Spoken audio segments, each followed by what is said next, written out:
Hey everybody, Bradley Overrated here, bringing you the top 10 video games to play for Halloween 2021, and I'm very excited about this. So excited that I forgot to do an intro video for this, so, yeah, whatever. Here's Resident Evil 2. It's not even on the list. It looks cool. Black screen? Let's go with black screen. Yeah, it's my list. It's cool. This is fine. Let's do this, okay? Let's just do this now. And while Resident Evil 2 might not be on this list, Resident Evil Village, aka Resident Evil 8, is going to be on this list. And you play the role of Ethan again, who goes to this place and bad things happen to Ethan because Ethan has to Ethan. And if you don't know what that means, it's probably because you didn't play Resident Evil Biohazard and I refuse to spoil anything. But suffice it to say, Ethan's in trouble yet again, and this time he has to go and save his daughter. Poor Ethan, man. He does not have any luck. But the game itself, yeah, it actually, I quit playing it. I got kind of bored, to be completely honest. I'm hoping it'll be better when I play it this time around. My friend told me the ending is what saved it for him, so I'm going to play through this, and this time, hopefully, be a lot more satisfied. But Resident Evil Village is coming in at number 10. Coming in at number 9 is a really trippy game that's available on multiple platforms, including the Nintendo Switch of all things, called Absulov, End of Gods. And it's some sort of Viking horror, which immediately tells me that I should be in, and it looks really cool, really creepy. Looks like it's going to favor heavily on the stealth aspect, even though it looks like you can also do combat.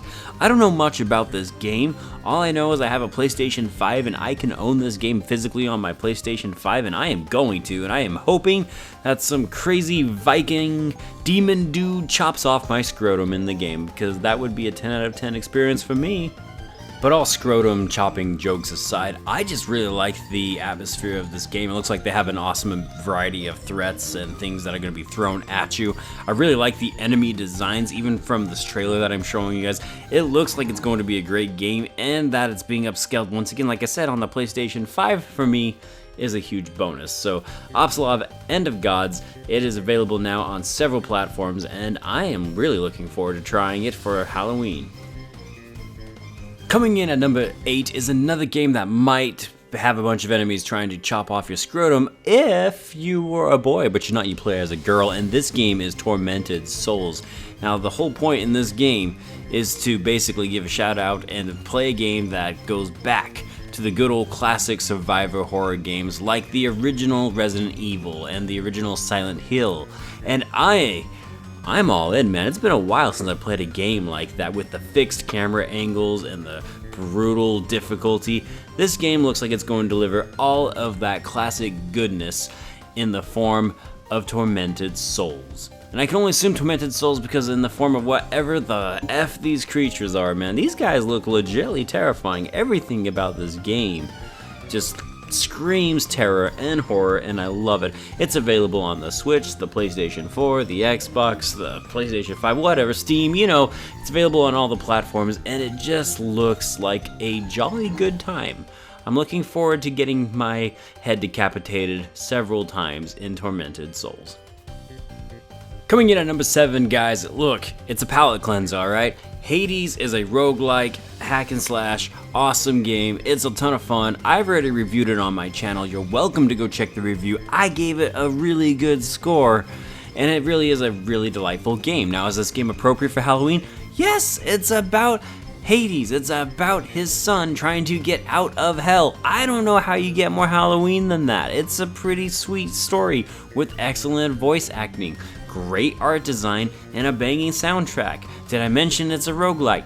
All of these things should be positives on your list, and you should definitely pick up Hades on your Xbox Series or your PlayStation 5 because it's now 4K 60 frames per second. Not scary, but a lot of fun. Palate cleanser.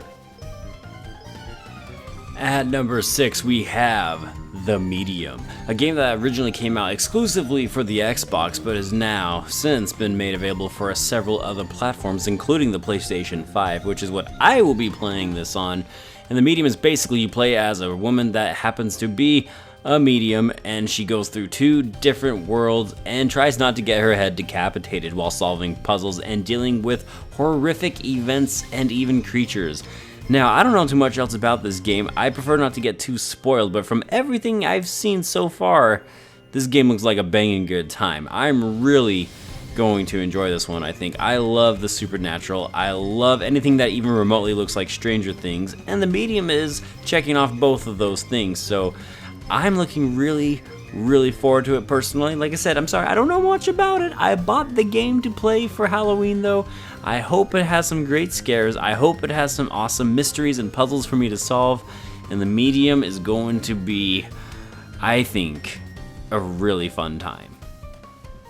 Then at number 5 is a game that I played way back on the good old days when the Wii U was still a thing. Yes, I played Fatal Frame, Maiden of Blackwater on the Wii U, and I was going to buy this game physically on the Nintendo Switch until I saw that the place that was selling it wanted $70 for this game, and while this is a great game and I really enjoyed it, I am not spending $70 on a physical release, am I right? I mean, that's just ridiculous.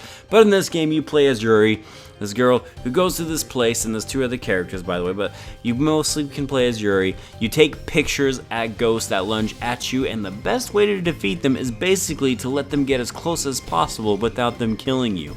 This is the Fatal Frame tried and true formula, and this game sticks to it, and I really like it.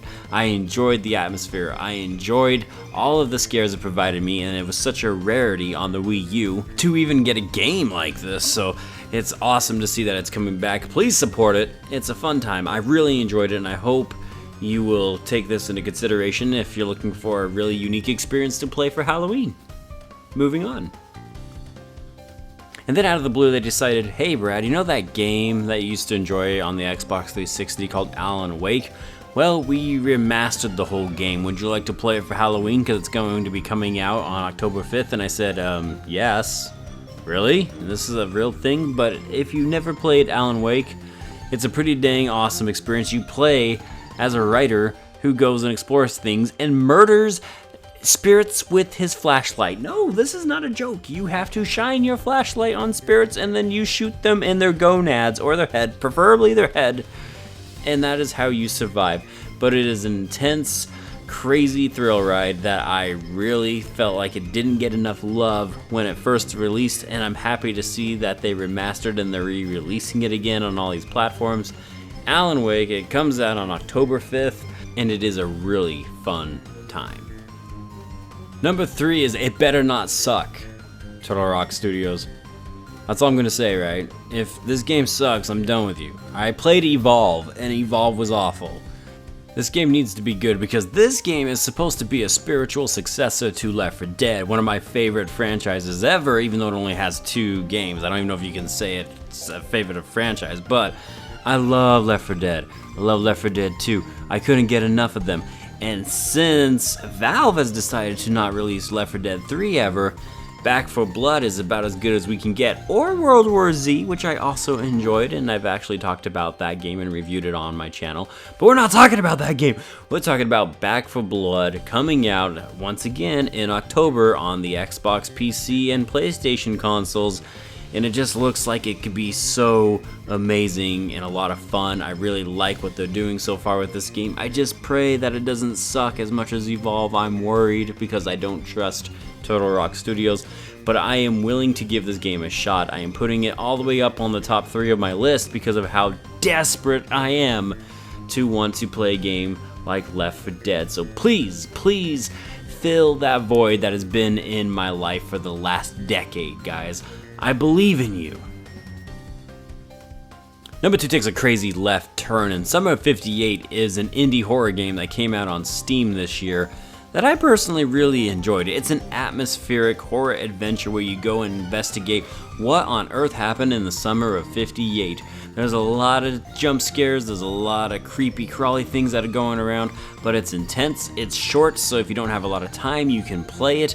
I personally enjoyed it. It took me a couple hours or so to finish the whole thing. Fun fact, my sister actually watched me play through the entire game, and we had a really good time playing it, and I always love giving shout outs and trying to bring attention to indie titles. So here's a game that I am personally saying I approve of. I am doing a review. Hopefully it'll come out sometime in October, but Summer of 58 I thought was an enjoyable time. It's not too expensive, it doesn't take too long, and it's creepy enough to fill that void if you need a quick, easy horror game. And then at number 1, this shouldn't surprise anyone. This is easily one of the most anticipated games for Metroid fans galore and for Nintendo fans.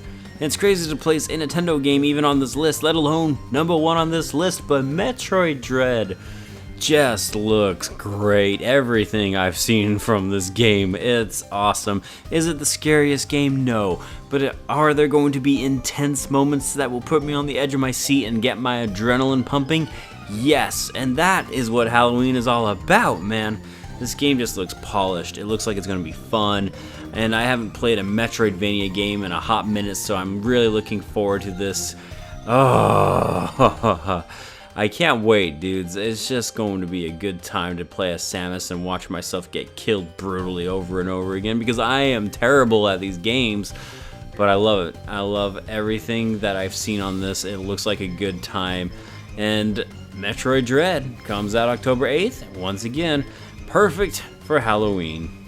And that's it. This concludes my top 10 games to play for Halloween 2021, man. Dudes, it's been a good year for horror video games. I just realized this is going to be great. I'm really looking forward to this month, and I hope you guys are too. Let me know in the comments down below, what game are you most excited to play for in honor of the Halloween spirit? And as always, I will see you guys on the next one. I am Bradley Overrated, out like a trout, and I'm ready. Let's go scare my little pants off.